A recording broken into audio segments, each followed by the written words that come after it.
Hidrácidos. Los hidrácidos son la combinación de hidrógeno más un no metal. Pero exclusivamente de los no metales, no trabajan todos los no metales, sino los halógenos, que son el cloro, el bromo,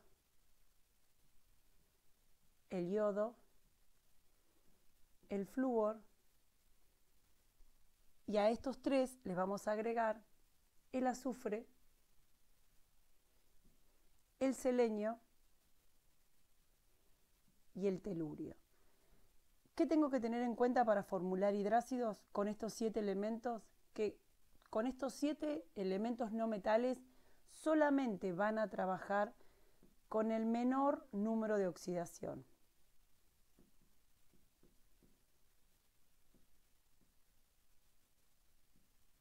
Si ustedes miran la tabla, en los halógenos, el menor número de oxidación es de -1 para el cloro, -1 para el bromo, -1 para el yodo, -1 para el flúor, que es el único estado de oxidación que tiene. Para el azufre, el menor estado de oxidación es -2, para el selenio, el menor estado de oxidación es -2, y para el telurio, el menor estado de oxidación es el -2. Si tomamos como ejemplo el cloro, a este cloro le sumamos un hidrógeno, del otro lado del producto voy a tener el cloro y el hidrógeno. Como sabemos que estamos formulando hidrácidos que se forman de la unión de un no metal más un hidrógeno, ese no metal va a trabajar con el menor estado de oxidación. Si miramos en la tabla el cloro, el menor estado de oxidación es el 1, por lo tanto lo vamos a escribir intercambiado en el hidrógeno. El hidrógeno ya sabemos, si miramos en la tabla, también es 1, ¿sí? Recuerden que este 2 que tengo aquí no tiene nada que ver con el estado de oxidación. Esto sería los 3 puntos volver a formular. El segundo paso es balancear la ecuación. En hidrácidos hacemos lo mismo para óxidos básicos, óxidos ácidos e hidruros. Empiezo por el hidrógeno del reactivo y el hidrógeno del producto. Como tengo 2 hidrógenos en el reactivo y en el producto tengo un solo hidrógeno, voy a escribir como coeficiente estequiométrico un 2. Este 2 que yo tengo acá va a abarcar no solo al hidrógeno, sino también al no metal, que es el cloro. Como ahora tengo 2 hidrógenos, me va a quedar en el producto 2 átomos de cloro. Si miramos el reactivo, también tenemos 2 átomos de cloro. El paso siguiente y el tercer paso es la lectura de la ecuación. Yo acá voy a decir, tengo 2 átomos de cloro, se combinan con 2 átomos de hidrógeno para dar 2 mol de molécula de. En los hidrácidos, a diferencia de los óxidos y a diferencia de los hidruros, tienen una nomenclatura específica. La primera nomenclatura es que tienen las características ácidas, estos hidrácidos, es que empiecen llamándose con la palabra ácido. La segunda característica es que el hidrógeno lo estoy diciendo como palabra ácido y al no metal la terminación va a ser en hídrico. Por lo tanto, este compuesto se va a llamar ácido clorhídrico. ¿Qué significa hídrico? Presencia de hidrógeno. Y el segundo nombre que tienen estos compuestos, que no tiene nada que ver con las 3 nomenclaturas que venimos hasta ahora, son nombres particulares, es que el no metal termina en uro, por lo tanto se va a llamar cloruro de hidrógeno. Estoy hablando acá que es el no metal, la terminación es en uro, de el otro elemento que me está faltando, que es hidrógeno. Supongamos que queremos hacer un hidrácido con el azufre. Voy a decir el azufre, cuando se encuentra solo es octoatómico, le agrego el hidrógeno. Cuando lo combino, el azufre pasa un solo átomo.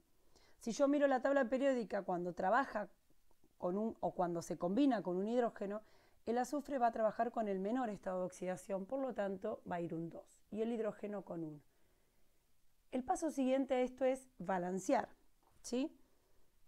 Si yo visualizo, digo, tengo 2 hidrógenos del lado del reactivo, 2 hidrógenos del lado del producto. Pero miro el azufre, tengo 8 átomos de azufre, del lado del producto tengo 1. Por lo tanto, voy a escribir un 8 como número estequiométrico. Pero este 8 no solo va a abarcar al azufre, sino también pueden visualizar que va a afectar al hidrógeno. Por lo tanto, ahora voy a tener 16 átomos de hidrógeno. ¿Qué voy a tener que hacer? Delante del azufre, agregarle un 8, donde va a modificar la cantidad de hidrógenos. El paso siguiente habíamos dicho que era la lectura. 8 átomos de azufre se combinan con 16 átomos de hidrógeno. Recuerden que el número estequiométrico que tengo adelante lo tengo que multiplicar por el subíndice para dar 8 mol de moléculas de, y volvemos a recordar, los hidrácidos tienen 2 nomenclaturas particulares, una que empieza hablando con la palabra ácido y la terminación del no metal en hídrico. Acuérdense que el azufre, cuando se combinaba con oxígeno, se decía sulfúrico y sulfuroso. Por lo tanto, si la terminación es en hídrico, digo ácido sulfídrico. Bien. Y el segundo nombre es este no metal que termina en uro. No se dice azufruro, se dice sulfuro de hidrógeno.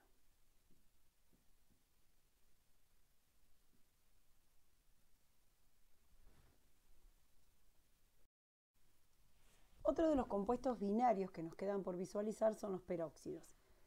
Los peróxidos son aquellos que se combinan a partir de un metal, cualquier metal, más oxígeno.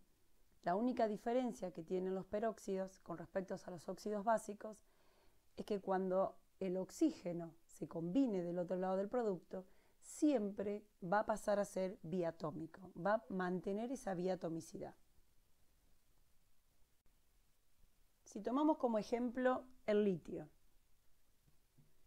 al litio le agregamos el oxígeno y queremos formar un peróxido. Para formar el peróxido, el oxígeno mantiene la biatomicidad. El litio tiene estado de oxidación 1, por lo tanto, yo voy a tener que pasar el estado de oxidación a esa fórmula. Y el oxígeno va a tener el estado de oxidación 2, donde lo voy a pasar al litio. Si esta fórmula la pasáramos en blanco, me quedaría litio 2, oxígeno 2. Pero presten atención a esto. Estos 2 no se pueden simplificar, porque hace de cuenta que tengo afuera el 1, que es el estado de oxidación del litio. El paso siguiente es balancear. Si nosotros miramos los oxígenos del reactivo con los oxígenos del producto, ya están balanceados. Y si miramos el metal del producto con el metal del reactivo, me voy a fijar que me faltan 2 átomos de litio. El paso siguiente es la lectura. Por lo tanto, voy a decir 2 átomos de litio se combinan con 2 átomos de oxígeno para dar 1 mol de molécula, y siempre de que formemos peróxidos, la primera palabra, la nomenclatura de estos, comienza llamándose la palabra peróxido de, y en este caso, del metal. Como el litio tiene un solo estado de oxidación, el nombre del compuesto va a ser uno solo, peróxido de litio. ¿Qué pasa ahora si tomamos un metal que tiene más de un estado de oxidación? Por ejemplo, el hierro. El hierro en la tabla, si ustedes se fijan, trabaja con el estado de oxidación de 2 y 3. Supongamos que queremos formar el peróxido con el mayor estado de oxidación. Yo voy a decir el hierro, el oxígeno para poder formar un peróxido tiene que mantener esa biatomicidad. si digo que va a trabajar con el mayor estado de oxidación, el 3 del hierro va a pasar al oxígeno y el 2 del oxígeno va a pasar al hierro. Paso siguiente es balancear. Si miramos aquí, yo voy a decir, del lado del producto tengo 6 átomos de oxígeno. Del lado del reactivo tengo un 2. Por lo tanto, voy a escribir un 3. Si miro el hierro, tengo 2 átomos de hierro. Del lado del reactivo tengo 1. Por lo tanto, voy a escribir un 2. Recuerden que este más separa en términos. Paso siguiente, la lectura. 2 átomos de hierro se combinan con 6 átomos de oxígeno para dar un mol de molécula de, y acá este peróxido pasa a tener dos nombres. Uno de esos nombres es peróxido de hierro, y aclaro la valencia con la que trabajó el hierro, que es 3, y el otro nombre es peróxido y trabajó con el mayor, por lo tanto voy a decir peróxido férrico. ¿Qué pasa ahora si este peróxido se forma con estados de oxidaciones iguales? Por ejemplo, el calcio. El calcio, el símbolo es Ca, más oxígeno, quiero formar un peróxido, voy a decir calcio, oxígeno manteniendo la biatomicidad. El estado de oxidación del calcio es 2, por lo tanto voy a poner los paréntesis y voy a escribir el 2. Y el estado de oxidación del oxígeno es otro 2. Acá sí estoy obligado a simplificar. Cuando los números que quedan fuera del paréntesis coinciden y son pares con el del elemento, del metal, sí o sí estoy obligado a simplificar. El único elemento que no se puede simplificar es el 2 de la biatomicidad que está manteniendo el oxígeno. Por lo tanto, esta fórmula, si tuviese que pasarla en limpio, me quedaría de esta manera. Ahora sí, tengo que balancear la ecuación. Si yo miro la ecuación, ya se encuentra balanceada. Tengo un átomo de calcio, tengo 2 átomos de oxígeno, 2 átomos de oxígeno. Voy a decir, un átomo de calcio se combinan con 2 átomos de oxígeno para dar un mol de molécula de, como el calcio tiene un solo estado de oxidación, este compuesto tiene un solo nombre, que se va a llamar peróxido de calcio.